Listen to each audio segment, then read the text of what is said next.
Hey all, welcome to my channel. Today I'm very excited because we're gonna talk about something that I've been wanting to do for a very long time.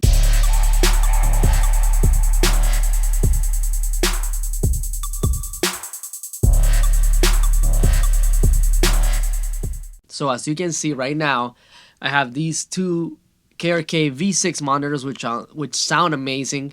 I have been working on these speakers for about, I don't know, years.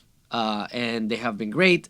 They were an upgrade from what I had before for sure, which were Yamaha MSP5s, amazing quality speakers. But the KRKs, I think, ran its course, and I wanted something more because, as Cold Caparoon said, the magic is in the mid range for sure. So I wanted something that was a little bit of an upgrade. I wanted something definitely three-way.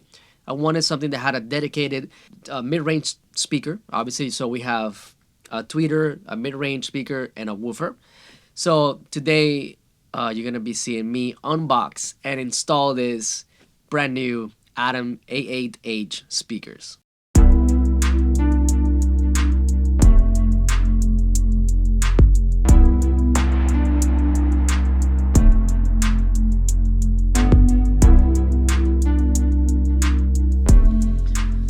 Okay, so, oh my god, here they are, the brand new Adam A8H. Oh my god, this is a heavy box, heavy speakers. So let's unbox these guys. Come with me and my trusty box cutter to open these guys up.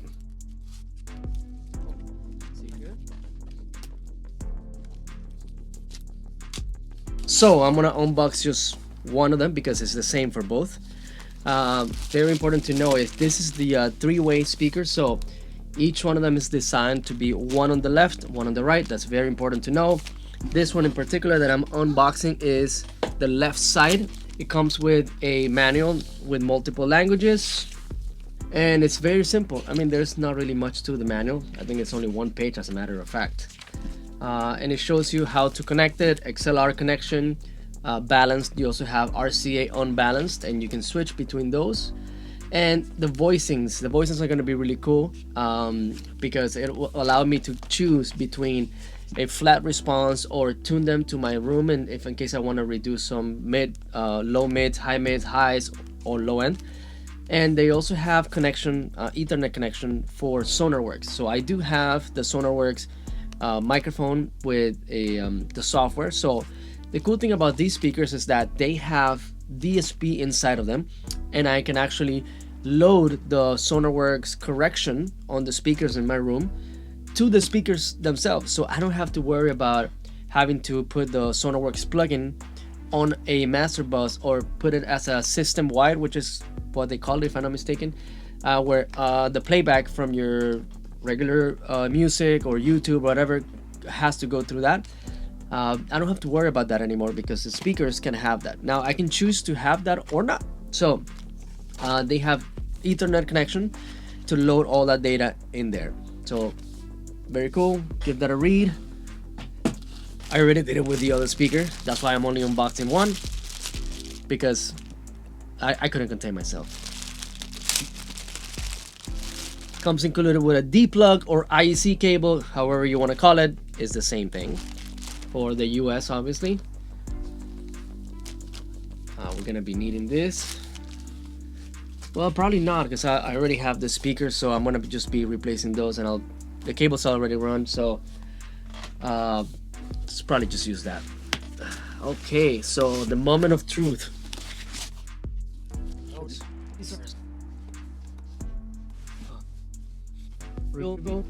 Big reveal.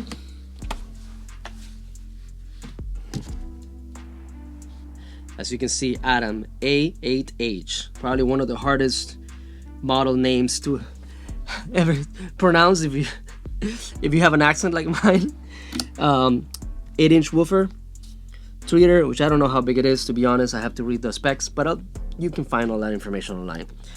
Mid-range, I'm sorry, I said tweeter, mid-range, and their famous ribbon tweeter. This is the front with a front port. is a front ported speaker, and let's turn them around so you can see the back. Like I mentioned, the Ethernet connection is for loading the SonarWorks, or actually controlling all of these EQ points, so you don't have to actually touch them from the back. You can do it all from your computer by downloading the A control software. This is your volume control. You also have the voicings, like I mentioned, that you can change from here or from the A control software. And in here you have the balanced XLR connection and the unbalanced RCA connection, and then you can choose which input you want to use.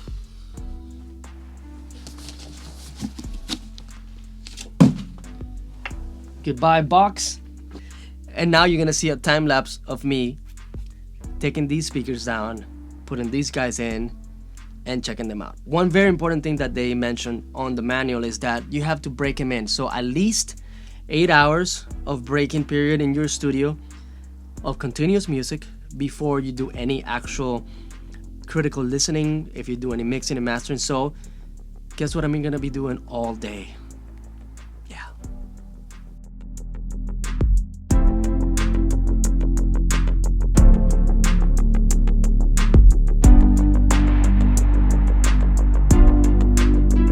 So I added some Ethernet cables that I had laying around just to connect the speakers and get them recognized by the control software. As you can see here, I am doing the SonarWorks, and then I ran into a problem which was solved pretty easily. As you can see, I continue with the SonarWorks, and then my measurements, and now I'm moving slowly. So this process is a little tedious. There's 37 points that you have to measure in order for the program to analyze your room. But once you have it, you don't have to do it again unless you make a change. So as you can see, I finally did it. The full upgrade of the studio with the Adam A8H. So as with any upgrade in the studio, there's some things that I am gonna have to get. So I have this old trusty Netgear gigabit switch that has 5 Ethernet connections. I'm gonna use 3, one for the computer and one for each speaker. So I already calibrated the speakers with the cables that I had, but I have some crappy Ethernet cables that I definitely should be upgrading. So I'm gonna order that before I make this a permanent installation, because the advantage of having the speakers connected to the Ethernet connection at all times is that you can switch between what they call voicings. So there's a pure voicing, which is meant to be the flattest response. So you know, when you're doing critical listening, like mixing or mastering, there's also a UNR voicing, which is more tailored to playback. So it has a little bit nicer low end and high end, a little bit more excited when you're not really interested in listening to the flattest response. You want to get a little bit of that sound. Then you put it in the UNR mode. And then there's also a third one, which is for synchronization with SonarWorks. So what you do is you measure the room, and I have some footage right now. And once you measure your room with the speakers, you can load that profile into the speaker, so that way it's always loaded there. The cool thing is that you can load that profile with a flat response. That's really cool, and this is gonna come really handy for me. So if you get these A8H or any of the brand new A series monitors, you're gonna need something like this to be able to change all those settings, and you can find this on pretty much anywhere nowadays. This is a pretty simple Ethernet switch. It doesn't have to be anything specific because there's no audio running through this. There's only data telling the speakers what to do. So that's something I'm gonna be getting. I'm gonna be finishing off the installation and make the cables nice and pretty behind, because right now they're just connected. And one thing I noticed that I'm very excited about is that before I had the KR case, I also had a subwoofer because I felt that the speakers didn't have enough low end. And when you want to show the clients, when you're working, when you're making music, you want to feel that low end. And now with these 3-way monitors, I felt like there's no need whatsoever with the subwoofer. And I feel like that's just a cleaner setup. There's less cables involved. There's less circuitry involved also. And there's no low end coming from only one direction. I have 2 8-inch speakers. side by side, and they are gonna be reproducing the low end. So I think personally, in my opinion, that I'm gonna get a better response of the low end, and I'm gonna make better decisions when I'm mixing. Because it was always difficult to manage the low end on the sub, and I will have to go down and adjust it. And sometimes I will feel like maybe I don't know if it's the proper way of doing it. So this way, the speakers are managing everything full range, all the way to the lowest low to the highest high. So I'm really excited about that, and I'm not really interested in getting multiple monitors where I can change like to another set, especially because my space is limited. As you can see here, I don't have a lot of space to put multiple monitors, because maybe you don't see it here on the camera, which I should do a studio tour soon.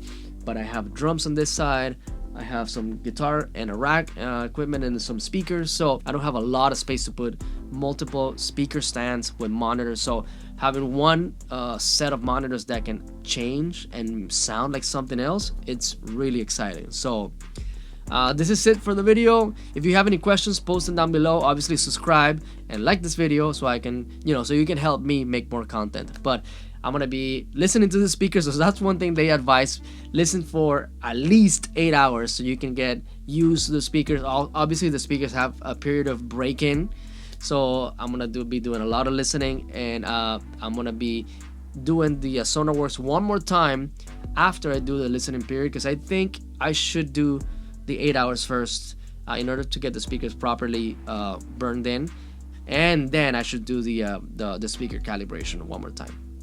But then again, the little thing that I listened when I was doing the calibration with SonarWorks and the natural, I kind of prefer the natural. The natural sounds incredible, to the point where I don't think I need the SonarWorks, but I will have it just in case if I ever want to get an incredibly flat, which is sometimes boring. You don't really want a speaker that's extremely flat, but that's my opinion. Don't take my word for it, make your own conclusions. So that's why the SonarWorks calibration is very important to have, even if you're not going to use the flat response curve that they're going to give you. So thank you for watching. Again, subscribe, like, and comment down below if you have any questions. See you on the next one.